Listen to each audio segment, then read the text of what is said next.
존경하는 국민 여러분, 개혁신당 이준석입니다. 어제 저는 저희 당 전체 당원과 지지자 그리고 국민 여러분께 문자 메시지와 이메일을 발송했습니다.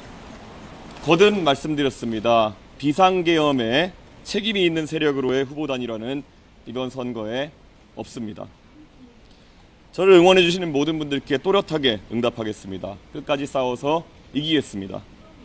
어제 편지에서 말씀드렸던 것처럼 오늘 우리가 함께 만드는 역사를 훗날 우리의 후손들이 전설처럼 이야기하는 날이 분명 있을 겁니다. 거침없이 전진합시다. 이 반전의 역사 위에 제가 가장 먼저 뛰어드는 퍼스트 펭귄의 역할을 마다하지 않겠습니다. 국민 여러분, 최근 며칠간 민주당이 급발진 버튼을 누른 듯 가짜 뉴스를 퍼뜨리면서 저를 몰아붙이는 이유가 있었습니다. 오늘 공개된 갤럽의 여론조사에서 저 이준석과 김문수 후보의 경쟁력 격차가 1% 정도로 줄었습니다. 관건은 추세입니다.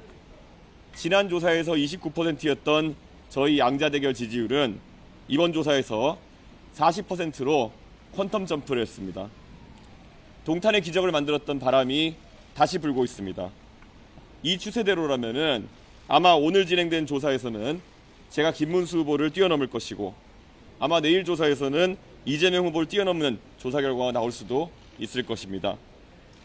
여론조사 공표 전 마지막 조사에서는 10% 이상 뒤처져 있다가 실제 개표 결과에서는 3% 차이로 지난 동탄에서 당선됐습니다.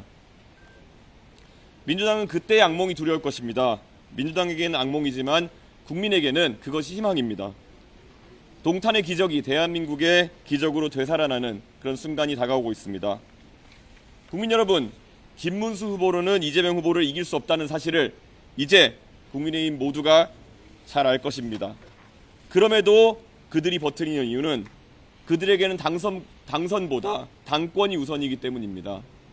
한덕수 총리와 단일화하겠다는 공약으로 후보가 됐던 김문수 후보는 목적을 달성하자마자 그 약속을 무시했고 국민의힘 후보가 된 다음에도 난데없이 저와의 단일화만 주구장창 얘기하면서 대국민 가스라이팅을 계속하고 있습니다.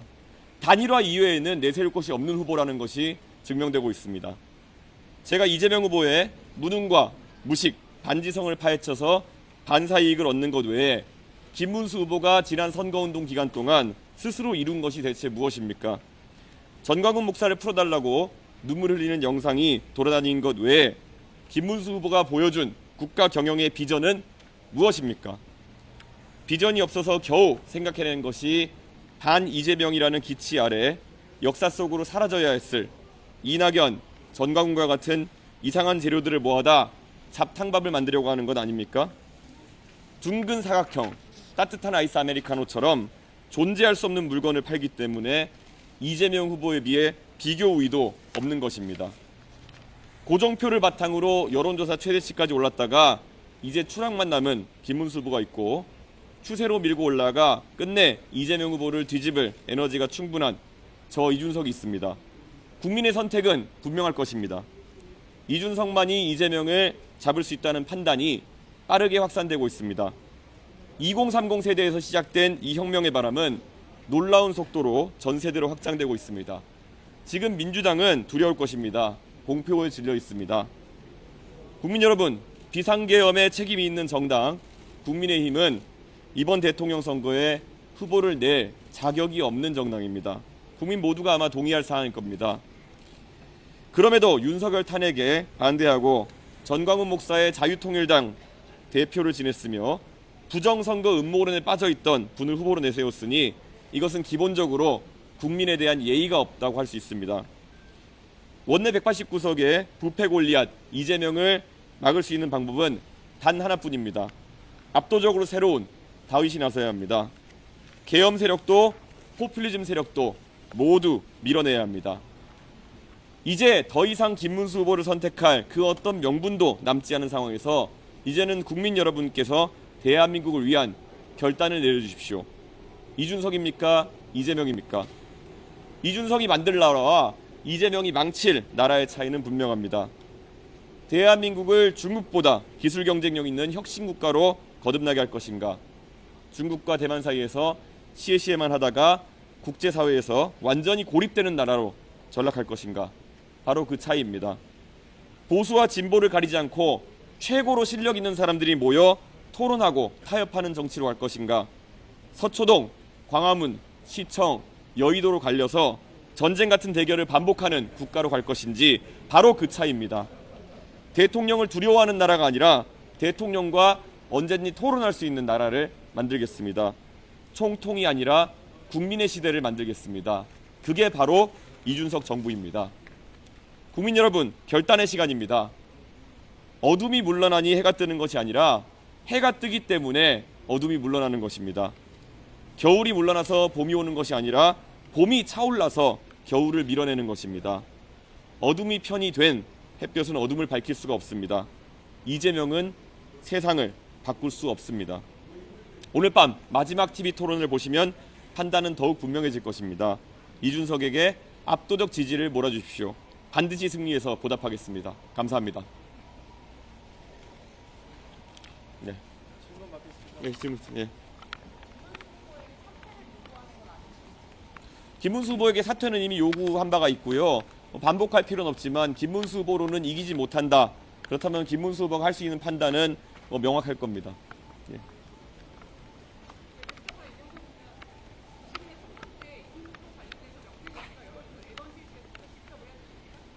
무슨 말씀하시는 거죠? 명태균 씨는 알아서 저론자 돌리는 분이지 누가 의뢰한다고 돌리는 분이 아닙니다. 예. 기자회견에 관한 질문 해주시고요. 예, 저는 어제 뉴스타파의 보도에 대해 가지고 제 입장을 이미 페이스북에 게시하지 않았습니까? 예, 또 혹시 질문 있습니까? 예.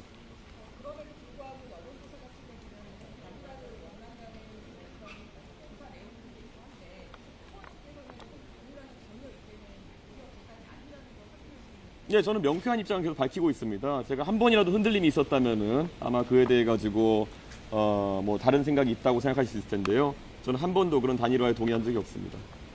예.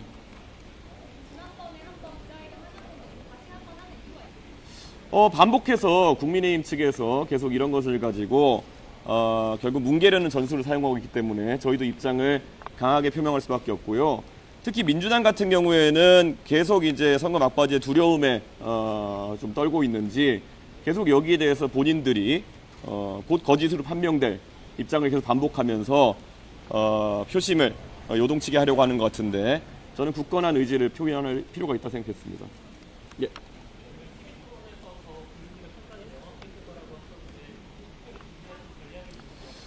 저는 외교안보 분야가 포함되어 있기 때문에 이재명 후보의 위험성을 드러낼 수 있는 부분이 굉장히 많다 이런 생각을 하고요. 특히 이재명 후보 하면은 대한민국의 정치를 지금까지 혼란에 빠뜨린 당사자입니다. 특히 지난 탄핵에 관한 헌법재판소의 판결에도 보면은 물론 윤석열 대통령의 계엄은 굉장히 잘못된 것이고 하지만 국회 차원에서도 국회 운영 차원에서도 조금은 바뀔 점이 있다라는 것을 헌법재판소가 지적한 바가 있습니다. 그래서 저는 이재명 후보가 이 사안에 있어서 저는 정치 변화를 위해서는 스스로도 좀 태도를 바꿔야 될 필요성이 있다라는 것을 지적하고 싶습니다. 예.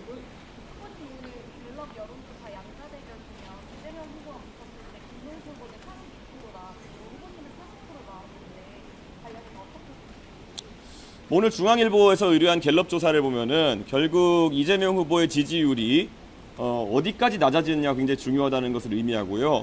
저 이준석이 나섰을 때 결국 이재명 후보의 득표율이 낮아진다는 것이 그런 오늘 여론조사의 함의점이라 볼 수 있을 것 같습니다. 그래서 이재명 후보의 지지율이 실제 40%로 줄어들게 되고 유권자께서 전략적으로 이준석에게 표를 몰아줬을 때 결국 이재명 후보를 꺾는 모델이 가능하다.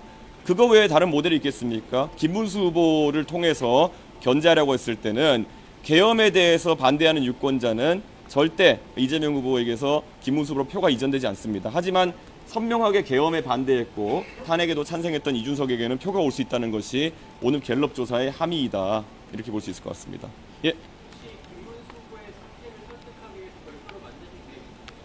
예? 뭐 제가 뭐 사퇴 요정도 아니고 뭐 제가 그것을 계속 만나가지고 김문수 후보한테 얘기한다든지 아니면은 이야기할 필요는 없다 이렇게 생각합니다. 답은 나와 있는데 답을 받아들이기 어려운 상황이 있겠죠. 그렇기 때문에 뭐 김문수 후보가 어떤 판단하는지 개인의 자유겠지만은 결국은 이재명 후보를 꺾을 수 있는 방법이 있음에도 그것을 용기 있는 판단하지 못한 것에 대한 책임은 아마 김문수 후보가 져야 될 수도 있을 것이다. 이런 말씀을 드리겠습니다. 별도 회동 계획은 없다고 생각합니다. 예, 전혀 없습니다. 예.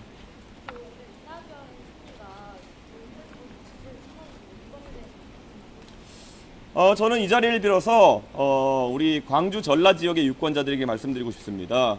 결국 지난 세월 동안에 호남에 대해 가지고 여러 정치인들이 적극적으로 호남의 정신을 실천하겠다, 그리고 호남 유권자가 바라는 바를 실현하겠다라고 해왔습니다. 근데 과연 이 시점에서 봤을 때 뭐 이재명 후보가 마음에 안 드는 그런 유권자가 계시다면은 그러면 선명한 대안은 누구인가? 이준석인가? 아니면은 이낙연인가? 이런 것들이 이제 느껴지실 것이다, 이렇게 생각합니다. 저는 호남의 유권자들 같은 경우에는 그 윤석열 대통령의 계엄에 대해 가지고 굉장히 부정적인 입장을 가지고 계시면서 한편으로는 또 이재명 후보의 포퓰리즘에 대해서 부정적인 의견을 갖고 계신 분들이 있을 것이다, 이렇게 생각합니다. 그런데 끝내 그런 계엄에 책임이 있는 세력과 공동정부를 구성하겠다고 그런 부도수표에 달려간 이낙연 전 총리는 오늘도 제가 봤더니 어떤 단체에서 파문되었다, 뭐 그런 얘기까지 나오던데요. 저는 그런 호남이나 아니면 합리적인 중도 유권자의 기대를 저버린 것이 아닌가, 그런 생각을 하고 있습니다.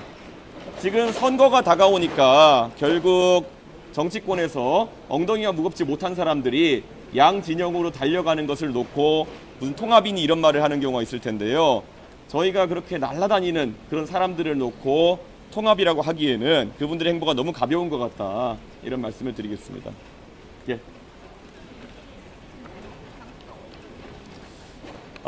사실 사전투표에 대한 최종적인 판단은 아직 안 했지만 지금의 상황에서 저는 동탄 유권자들과 함께하고 싶다라는 생각을 하고 있습니다. 예.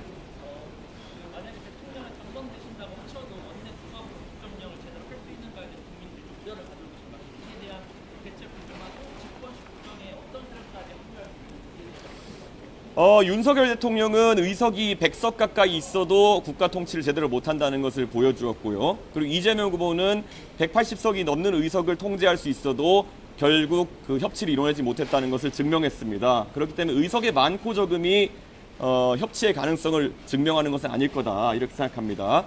저는 프랑스의 마크롱 대통령 같은 경우에는 의석이 하나도 없음에도 불구하고 결국에는 개혁의 길에 나섰고 유권자들이 거기에 만족해서 나중에 다수당을 만들어준 바가 있습니다. 저는 우리나라 역사 속에서도 여소야대 속에서도 전국을 운영한 경험이 있고 저는 당연히 개혁신당도 해낼 수 있다, 이렇게 판단합니다. 오히려 여야를 가리지 않고 능력 있는 사람 중심으로 내각과 그리고 정치판을 재구성할 좋은 기회입니다. 지금까지 우리 유권자분들께서 정치권에 마음에 안 드셔서 항상 한번 싹 갈아엎었으면 좋겠다, 이런 말씀 많이 하셨는데요. 이번이 싹 갈아엎을 기회다, 이렇게 말씀드립니다.